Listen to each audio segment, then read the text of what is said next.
అగ్నిపై కోపంతో నువ్వు చేసిన ఈ ఆకారానికి సర్వభక్షకుడు కమ్మని శపించిండు. భృంగు శాపానికి భయంకపితుడైన అగ్ని, ఓ పుణ్యాత్ముడా, తెలిసి నిజం చెప్పకపోయినా అబద్ధం చెప్పిన పాపమే చుట్టుకుంటుంది కదా అని అందువల్ల ఆమె భృంగ మహర్షి భార్య అని నిజం చెప్పాను. ముల్లోకాలలోనూ సర్వసాక్షిగా ఉంటున్న నేను చూస్తూ అబద్ధం ఎలా చెప్పగలను? ఈ మాత్రానికే నువ్వు నన్ను శపించావు. నిన్ను తిరిగి శపించే శక్తి నాకు లేదనుకుంటున్నావా? అయినా శపించటం లేదు. ఎందువలనో తెలుసా? కొట్టినా తిట్టినా కఠినంగా మాట్లాడిన శ్రేష్ఠులైన బ్రాహ్మణులు పూజించదగిన వారే. అటువంటి బ్రాహ్మణులకు హాని తలపెడితే ఈ అపరాలు రెండు చెడిపోతాయి. అందువల్ల నేను తిరిగి నిన్ను శపించకుండా పూజిస్తున్నాను. ఇంకో మాట విను, నువ్వు సద్బ్రాహ్మణుడవు. నువ్వు చేసిన అది తిరిగి నీకే తగులుతుంది. లోకాలకు మేలు చేసేవాడినైనా నాకు శాపమిచ్చి లోకాలన్నిటికీ కీడు చేశావు. అది ఎట్లాగంటే, వేదోక్తమైన కర్మలు చేసే వాళ్ళంతా దేవతలకు గాని పితృదేవతలకు గాని నా ద్వారానే ఆవిషులను అందజేస్తారు. అటువంటి నేను సర్వభక్షకుడును అయితే, అనగా అపవిత్రుడనయ్యే కర్మలోపమవుతుంది. కర్మలోపమైతే లోకగమనం కుంటుబడుతుంది అని అంటూ ఉండగానే ముల్లోకాల్లోని అగ్ని తన తేజస్సు కోల్పోయింది. ఆహ్వానీయం దక్షిణ అగ్ని అనే 3 అగ్నులు ప్రకాశాన్ని కోల్పోయేవి. దాంతో యాగాలన్నీ కుంటుపడ్డవి. పితృకార్యాలు కూడా మూలం పడడంతో పితృదేవతలకు పిండాలు చేరడం లేదు. ప్రజలంతా అయమయంలో పడి మునుల వద్దకు పరిగెత్తారు. అగ్ని గర్భపథం అనే 3 అగ్నులు ప్రకాశాన్ని కోల్పోయేవి. దాంతో యాగాలన్నీ కుంటుపడ్డవి. పితృకార్యాలు కూడా మూలపడడంతో పితృదేవతలకు పిండాలు చేరడం లేదు. ప్రజలంతా అయమయంలో పడి మునుల వద్దకు పరిగెత్తారు. మునులకు కూడా ఏమీ దిక్కు తోచక దేవతల వద్దకు వెళ్ళారు. వాళ్ళంతా మునులను వెంటబెట్టుకొని బ్రహ్మ వద్దకు వెళ్ళారు. బ్రహ్మ జరిగిందంతా యోగ దృష్టితో తెలుసుకొని అగ్నిని రప్పించి, ఓ అగ్ని, కనిపించే భూతాలన్నిటికీ నువ్వే అధిపతివి. చరాచరాలన్నిటికీ చైతన్యానివి నువ్వే. అటు దేవతలను ఇటు మానవులను పవిత్రం చేసేవాడవు నువ్వే. అటువంటి నువ్వు లోకాలన్నిటినీ విసర్జనం చేయడం న్యాయం కాదు. భృంగ మహర్షి వాక్యం వ్యర్థం కాదు. కాబట్టి నువ్వు సర్వభక్షకుడవైనప్పటికీ పవిత్రులందరిలోనూ పవిత్రుడవై, హరులందరిలోకి హరుడవై, పూజింపదగిన వారందరిలోకి పూజింపదగుడవై, వేదాల్లో చెప్పిన కార్యకలాపాలన్నిటిలోనూ బ్రాహ్మణులకు సహాయకారిగా ఉంటూ లోకాలను ముందుకు నడిపించమని బ్రహ్మ ఆశీర్వదిస్తూ భృంగు వాక్యాన్ని స్థిరం చేశాడు.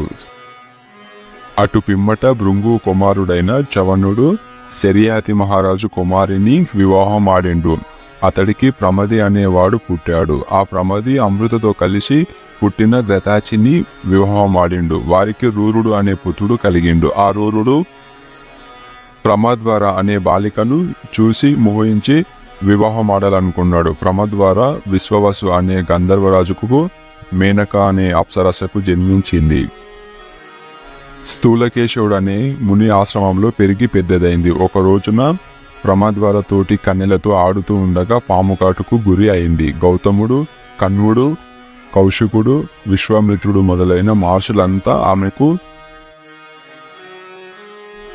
సపర్యాలు చేశారు. ప్రియురాలి మరణానికి తట్టుకోలేని రూరుడు అడవులకు పోయి ఇలా ప్రార్థించిండు. ఓ దేవతల్లారా, ఓ బ్రాహ్మణ శ్రేష్ఠులారా, నేను గనక గొప్ప తపస్సు గలవాడనైతే మీరంతా నా యందు దయదల్చి నా ప్రియురాలి విషయాన్ని నిర్వీర్యం చేసి ప్రమాద్వారా నాకు దక్కెట్లు చేయండి. అంతేకాదు, నాకు సాయం చేసిన వారికి నా హృదయంలో సగం ఈ బాలికకు ఇవ్వు అన్నాడు. వెంటనే రూరుడు తన ఆయుర్దాయంలో సగం ప్రమద్వారకు దానం చేసి బ్రతికించుకున్నాడు. ఆ తరువాత ఆమెను వివాహం చేసుకొని సుఖంగా జీవిస్తూ ఉన్నాడు. అయినా పాము కాటు వల్ల తను భార్య పడ్డ కష్టాలన్నీ మర్చిపోలేకపోయిండు. అందువల్ల ఎక్కడికి వెళ్ళినా ఒక పొడుగుటి కర్రను చేతో పట్టుకొని కనిపించిన పామును కనిపించినట్లు చంపేస్తూ ఇట్లు ఉండగా ఒక రోజున కుటుంబ అనే విషం లేని పాము తనపై కర్ర ఎత్తిన రూరుని చూసి హరినామ స్మరణం చేసి ఇలా అంది.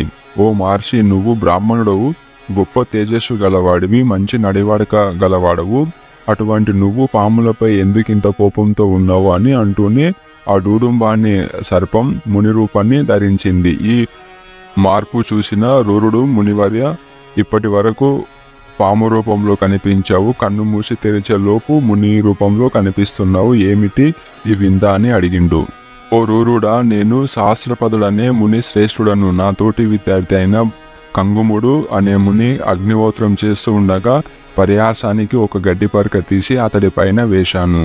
అప్పుడు అతను నేను చేసిన పనికి కోపగించి శక్తి లేని పాము కమ్మని చెప్పించుండు. అప్పుడు నేను మునితో, సోదరా, నేనేదో పరిహాసానికి నీ మీద ఒక గడ్డి పరక వేస్తే కోపగించి ఇంత ఘోరంగా శపించడం తగదని వేడుకున్నాను. శాంతించిన కంగుముడు, నా మాటలు వ్యర్థం కావు కనుక కొంతకాలం పామువై ఉండు. భార్గవ వంశుడైన రూరుడు అనేవాడు నిన్ను చూచినప్పుడు నీకు శాప విముక్తి కలుగుతుంది అని చెప్తూ, ఓ రూరుడా, నువ్వు బ్రాహ్మణ వంశంలో పుట్టావు, శ్రేష్టమైన జ్ఞానాన్ని సంపాదించావు. అటువంటి నీకు జీవులన్నిటిపైన స్థిరబుద్ధి లేకుండా పోవడానికి గల కారణమేమిటి? స్థిరబుద్ధిని కోల్పోయి హృదయంలో శాంతి లేని వాడవై ఎందువల్ల? వేదాధ్యాయుని వల్ల సత్యాన్నే పలుకుతూ విధివిహితమైన కర్మని చేస్తున్నప్పటికీ నీలో దయ ఎందువల్ల లోపించింది? బ్రాహ్మణులంతా హింస చేయకుండా ఉండడంలోనే ఆసక్తి కనబరుస్తారు. నిజానికి వారంతా హింస చేసేవారిని కూడా ఆపే ప్రయత్నం చేస్తారు. జనమేజయుడు చేస్తున్న సర్పయాగంలో నాగమాత అయిన క్రందువు ఇచ్చిన శాపాల వల్ల కలిగే నాగవంశం వినాశానికి నీ తండ్రి శిష్యుడైన స్టోరీ తర్వాత వీడియోలో తెలుసుకుందాం.